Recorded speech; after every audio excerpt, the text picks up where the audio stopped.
Hello friends, আমার চ্যানেলে সবাইকে স্বাগত। আজ আমি আপনাদের সাথে শেয়ার করতে চলেছি দারুণ স্বাদের দু রকমের ব্রেড পকোড়া রেসিপি। এই পকোড়া আপনারা আপনাদের হাতের কাছেই খুব সহজে পেয়ে যাওয়া উপকরণ দিয়েই তৈরি করতে পারবেন। এটি একদিকে যেমন খুবই টেস্টি, অন্যদিকে এটি স্বাস্থ্যকর, কারণ এটা আপনি আপনার বাড়ির জিনিস দিয়ে নিজেই বানাবেন। তো চলুন বন্ধুরা, দেখে নিয়ে এই রেসিপিটি কিভাবে বানানো যায়। প্রথমে আমি একটি মশলা বানিয়ে নেব। কড়াইতে আমি দিয়ে দিচ্ছি 1 চামচ গোটা জিরে, 1.5 চামচ গোটা ধনে, 1 চামচ মৌরি, একটি শুকনো লঙ্কা, একটি এলাচ, একটি লবঙ্গ এবং একটু দারচিনি। সব শুকনো মশলাগুলো আমি খুব ভালো করে একটু ভেজে নেব। যখন একটা খুব সুন্দর গন্ধ উঠবে তখন এটা আমি নামিয়ে মিক্সার গ্রাইন্ডারে দিয়ে খুব ভালোভাবে পিষে এটি একটি মশলা বানিয়ে নেব। এরপর অন্য একটি পাত্রে আমি 2টো সিদ্ধ করা ডিম নিয়ে নিয়েছি। ডিম দুটোকে আমি একটি গ্রেটারের মাধ্যমে গ্রেট করে নিচ্ছি। আপনারা এখানে গ্রেট না করে ভেঙে টুকরো টুকরো করে নিতে পারেন, কিন্তু গ্রেটার দিয়ে করলে খুব সুন্দরভাবে গ্রেট হয়ে যায়। এরপর আমি একটি বড় সাইজের সিদ্ধ করা আলু নিয়ে সেটাকেও আমি খুব ভালোভাবে গ্রেট করে নিচ্ছি। আপনারা এটাকে গ্রেট না করে ভেঙেও নিতে পারেন। এরপর একটি ফ্রাইং প্যানে আমি 2 টেবিল চামচ তেল গরম করতে দিয়েছি। এখানে আমি সরষের তেল ব্যবহার করেছি, আপনারা এখানে সাদা তেল বা সরষের তেল যে কোনো তেল ব্যবহার করতে পারবেন। এরপর এই তেল গরম হয়ে আসলে টুকরো করা আলুটা আমি দিয়ে দিলাম। তারপর দিয়ে দিচ্ছি স্বাদ মতো নুন। এই সময় গ্যাসের আঁচ মিডিয়াম থেকে লোতে রাখতে হবে। তারপর আমি 1/2 চা চামচ পরিমাণ চিনির পাউডার দিয়ে দিচ্ছি। তারপর দিয়ে দেব ওই যে মশলাটা আমি বানিয়ে রাখলাম, সেই মশলাটা 1 চামচ দিয়ে দিলাম। এরপর একটু নাড়াচাড়া করার পর আমি 1 মুঠো বাদাম দিয়ে দিচ্ছি। আপনারা এখানে নারকেল কুচিও দিতে পারেন, অথবা কাজু বাদাম দিতে পারেন, কিশমিশ দিতে পারেন। আপনাদের হাতের কাছে যা থাকবে তাই দিতে পারেন, কোনো অসুবিধা নাই। যা দেবেন তাতেই টেস্ট হবে। ব্রেড পকোড়া বানানোর জন্য 1 রকমের পুর তৈরি হয়ে গেল।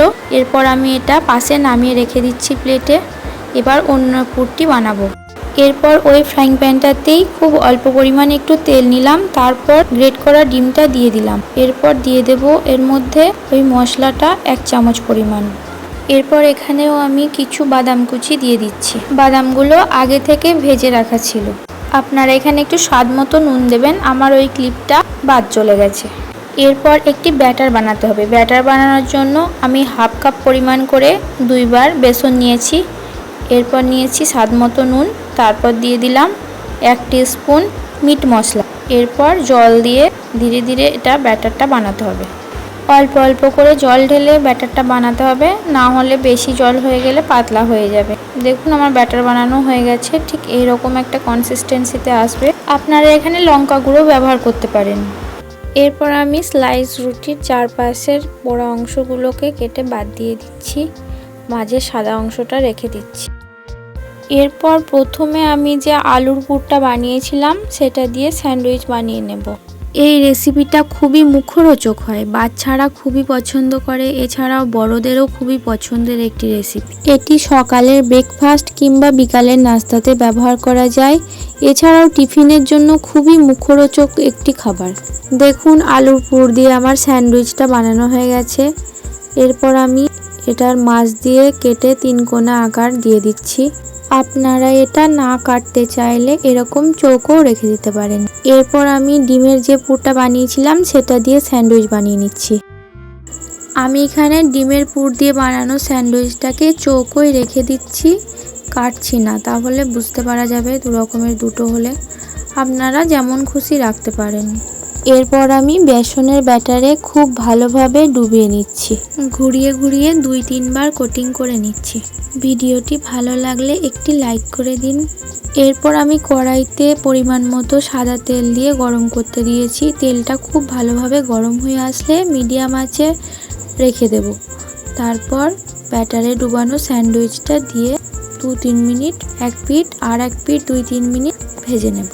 দেখুন পকোড়াটি গোল্ডেন কালার চলে এসছে, মানে এটা এখন ভাজা হয়ে গেছে। এরপর আলুর পুর দেওয়া পকোড়াগুলি ভেজে নিচ্ছি একে একে। এই সময় গ্যাসের ফ্লেমটা মিডিয়ামে রাখবো এবং একদিকটা 2-3 মিনিট আর উল্টে দিয়ে আর এক দিকটা 2-3 মিনিট ভেজে নেব। দেখুন কত সুন্দর গোল্ডেন কালার চলে এসেছে। পকোড়াগুলো ভেজে রেডি হয়ে গেল। ভালো করে তেল ঝরিয়ে নিয়ে একটি প্লেটে আমি তুলে নিচ্ছি। ডিমের পুর দেওয়া স্যান্ডউইচ পকোড়া আমি গোটায় রেখেছিলাম, ওই জন্য মাঝখান দিয়ে কেটে আমি 3 কোনা শেপে নিয়ে এসেছি।